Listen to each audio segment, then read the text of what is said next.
వినూత్నమైనటువంటి గేమ్కి బీజం పడబోతుందా? దానికి రేవంత్ రెడ్డిని మోదీ అమిత్ షా వాడుకోబోతున్నారా?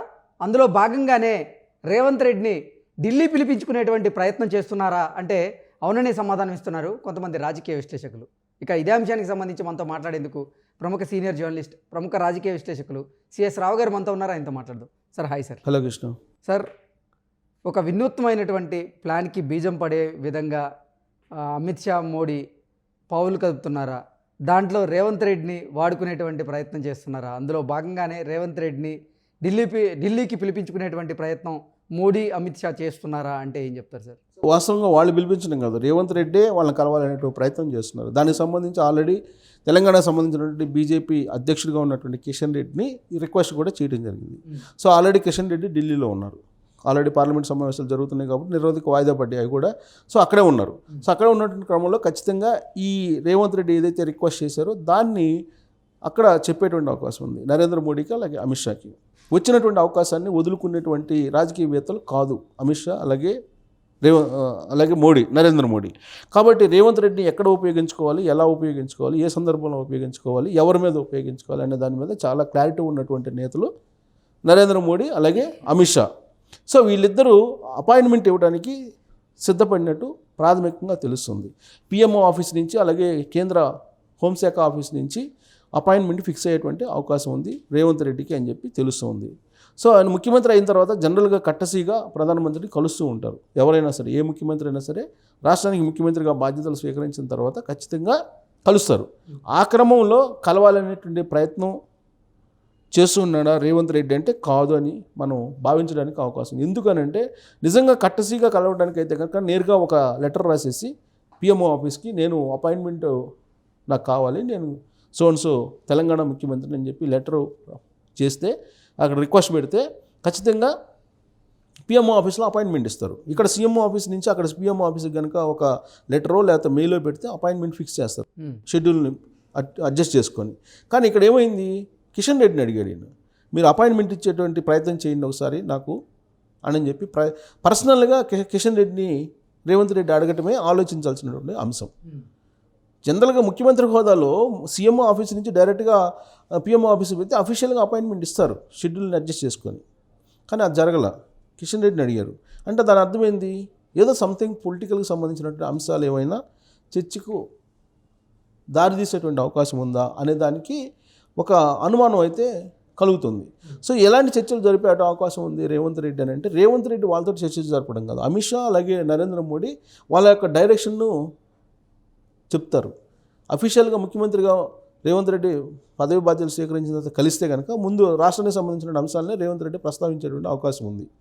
రాష్ట్రంలో ఉండేటువంటి పెండింగ్ అంశాలు కానీ, లేదంటే నిధులుగా రావాల్సిన నిధులు కానీ, వీటి మీద ఖచ్చితంగా రేవంత్ రెడ్డి ఒక రిప్రజెంటేషన్ అఫీషియల్గా ఇచ్చేటువంటి అవకాశం ఉంది. కానీ అనఫీషియల్గా జరిగేటువంటి రాజకీయపరమైనటువంటి ఎత్తుగడలు ఏముంటాయి అనేది ఖచ్చితంగా ఆ భేటీ నుంచి చూస్తుంటారు ఎవరైనా సరే. సో అక్కడ రేవంత్ రెడ్డి చెప్తే రాజకీయపరమైన అంశాలు వినరు. అమిత్ షా, నరేంద్ర మోడీ ఇద్దరు కూడా వాళ్ళు చెప్పేటువంటి డైరెక్షన్లో నడవాలనుకుంటారు. సో వాళ్ళు కొంత గైడెన్స్ ఇచ్చేటువంటి అవకాశం ఉంది. ఆ వెసులుబాటు కల్పిస్తే రేవంత్ రెడ్డి అలాంటి సిచ్యువేషన్ కల్పిస్తే ఖచ్చితంగా వాళ్ళ ఒక అవకాశాన్ని తీసుకునేటువంటి ఛాన్సెస్ ఉన్నాయి. ఎందుకనంటే పవన్ కళ్యాణ్ ఉన్నాడు. పవన్ కళ్యాణ్ని ఆంధ్రప్రదేశ్లో ఏ విధంగా నరేంద్ర మోడీ, అమిత్ షా నడిపిస్తున్నారో మనం చూస్తున్నాం. పవన్ కళ్యాణ్ చెప్పేది నరేంద్ర మోడీ, అమిత్ షా వినరు. అమిత్ షా నరేంద్ర మోడీ చెప్పేది పవన్ కళ్యాణ్ వినాలి, పవన్ కళ్యాణ్ ఎగ్జిక్యూట్ చేయాలి. వాళ్ళు ఇచ్చేటువంటి డైరెక్షన్ని ఎగ్జిక్యూట్ చేసేటువంటి వాళ్ళకి కావాలి, వాళ్ళనే లైక్ చేస్తారు. ఎగ్జాంపుల్ తీసుకుంటే మనకి ఆంధ్రప్రదేశ్ ముఖ్యమంత్రి జగన్మోహన్ రెడ్డి ఉన్నారు. నరేంద్ర మోడీ, అమిత్ షా ఏది చెప్తే అది ఎగ్జిక్యూట్ చేస్తారు. ఆ విషయాన్ని ఆయనే చెప్పారు. ఆ ప్రభుత్వంలోకి వచ్చినటువంటి తొలి రోజుల్లోనే మేము కేంద్ర ప్రభుత్వానికి, నరేంద్ర మోడీకి, అమిత్ షాకి తెలియకుండా ఏ ఒక్క నిర్ణయం మేము తీసుకోము, నరేంద్ర మోడీకి చెప్పే తీసుకుంటాము. నరేంద్ర మోడీతో పాటు కీలకమైనటువంటి లీడరు బీజేపీలో అమిత్ షా, బలమైనటువంటి లీడరు, ఆయనకి కూడా సంప్రదించి ఆయనకు తెలిసిన తర్వాతనే మేము నిర్ణయాలు తీసుకుంటామని చెప్పి అప్పట్లో ఆంధ్రప్రదేశ్ ముఖ్యమంత్రి జగన్మోహన్ రెడ్డి చెప్పారు. ఆ రోజు నుంచే ఆయనకి కొంచెం సాఫ్ట్ కార్నర్ ఏర్పడుతూ వచ్చింది. తొలి రోజుల్లో జగన్మోహన్ రెడ్డికి అపాయింట్మెంట్ ఇవ్వలా, ప్రధానమంత్రి ఆఫీస్ ఇవ్వలేదు, అమిత్ షా ఆఫీస్ ఇవ్వలేదు. ఆ తర్వాత లైజనింగ్ చేసి అనేక సందర్భాల్లో ప్రయత్నాలు చేసి Vijayasai Reddy liaisoning కుదిరిచ్చారు.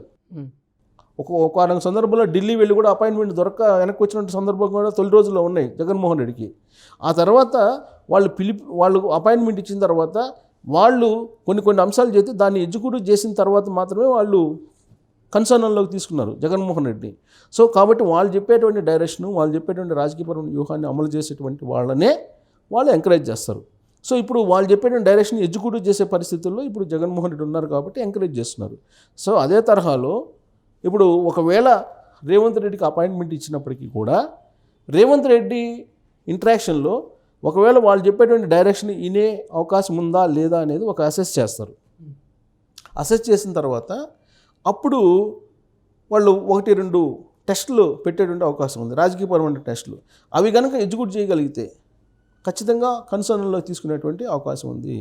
Revanth Reddy RSS background, APP నుంచి పనిచేసినటువంటి విద్యార్థి నేత కాబట్టి ఖచ్చితంగా భావజాలం కూడా కొంచెం సరిపోయేలాగా ఉంటుంది నరేంద్ర మోడీకి అలాగే రేవంత్ రెడ్డికి. కాబట్టి వాళ్ళు కన్సర్న్లోకి తీసుకునేటువంటి ఛాన్సెస్ కూడా లేకపోలేదు. అయితే వాళ్ళు ఎంతవరకు ఇతను ఉపయోగించుకోవాలి, ఎంతవరకు ఇతని చేత ఎగ్జిక్యూట్ చేయించాలి పొలిటికల్గా గేమ్స్ అనేటువంటిది ఒక అంచనా ఉంటుంది వాళ్ళకి. ఆ అంచనా ప్రకారమే రేవంత్ రెడ్డిని మూవ్ చేసేటువంటి ఛాన్సెస్ ఉన్నాయి కాంగ్రెస్ పార్టీకి సంబంధించినటువంటి ముఖ్యమంత్రి అయినప్పటికీ కూడా. సో ఎలాంటి అంశాలను మూవ్ చేసేటువంటి అవకాశం ఉంది అనేటువంటి ఒక ప్రశ్న వేసుకుంటే కనుక ఇమీడియట్గా తెలంగాణలో అధికారంలో రావాలి అనేది బీజేపీ యొక్క లక్ష్యం.